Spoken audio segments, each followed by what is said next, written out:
આ તરફ જૂનાગઢમાં બાણાવદરમાં મેઘરાજાએ રૌદ્ર સ્વરૂપ બતાવ્યું છે। બાણાવદરમાં સ્થળ ત્યાં જળની સ્થિતિ છે। બાણાવદરના અનેક વિસ્તારમાં જળબંબાકારની સ્થિતિનું નિર્માણ થયું છે। કેટલાક વિસ્તારોમાં તો કમર સુધીના પાણી ભરાયા છે। મેઘરાજાની તોફાની બેટિંગના કારણે રસ્તાઓ પર પ્રચંડ વેગે પાણી વહેતા થયા।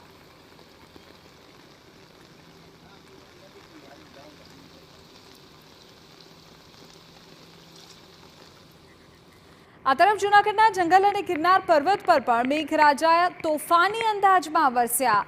અત્યંત ભારે ગાજવીજ સાથે જંગલ વિસ્તારમાં નોંધાયો વરસાદ। પાણીની ભારે આવક થતાં દામોદર કુંડ પણ છલકાયો। નરસિંહ તળાવમાં પણ પાણી ભરાતા છલકાયું। જૂનાગઢના જંગલોમાં ખડખડ વહેતા થયા છે ઝરણા। મેઘો મહેરબાન થતાં હિલ સ્ટેશન જેવા દ્રશ્યો સર્જાયા।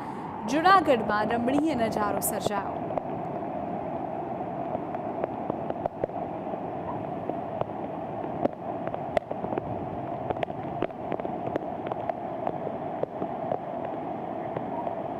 અમે આપણે દ્રશ્યોમાં બતાવી રહ્યા છીએ। આપ જુઓ, ગિરનાર પર્વત પરથી ઝરણા વહેતા થયા છે। દામોદર કુંડ ભરાઈ ગયો છે। બીજી તરફ જે નરસિંહ મહેતા તળાવ છે એ પણ ત્યાં ભરાઈ ગયું છે। જંગલ વિસ્તારમાં જે પ્રમાણે વરસાદ નોંધાયો છે, ગિરનાર અને તેની આસપાસ ભવનાથનો આ કોઈ નજારો પણ ખૂબ આહલાદક અત્યારે દ્રશ્યો ત્યાંથી સામે આવ્યા છે। ગિરનાર પરથી ઝરણા વહેતા થયા છે અને પરિણામે જે જળ છે તે દામોદર કુંડ સુધી પહોંચી રહ્યા છે। અત્યારે વિજયસિંહ અમારા સંવાદદાતા વધુ જાણકારી આપી રહ્યા છે। વિજયસિંહ, જણાવો, જૂનાગઢ તેની આસપાસના વિસ્તારોમાં વરસાદને લઈને શું વિગતો છે અત્યારે?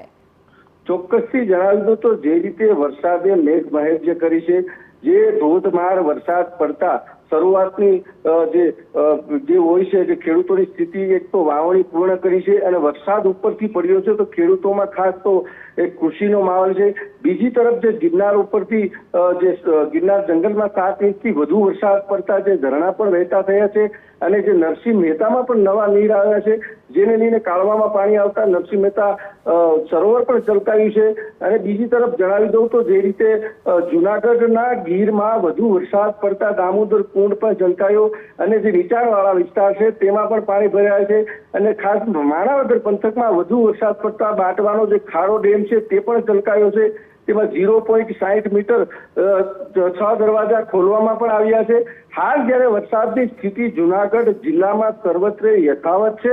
હજુ પણ ક્યાંક ને ક્યાંક વધુ વરસાદ પડે તેવી સ્થિતિ નિર્માણ થશે તો નીચાણવાળા વિસ્તાર અને નદી નાળામાં પણ પૂર જેવી સ્થિતિ નિર્માણ થશે। જી બિલકુલ વિજયસિંહ, અમારા તમામ જાણકારી બદલ। તો જૂનાગઢમાં મુખ્યત્વે બાણાવદર અને ગિરનાર પર્વત પર ભારે વરસાદ થયો છે।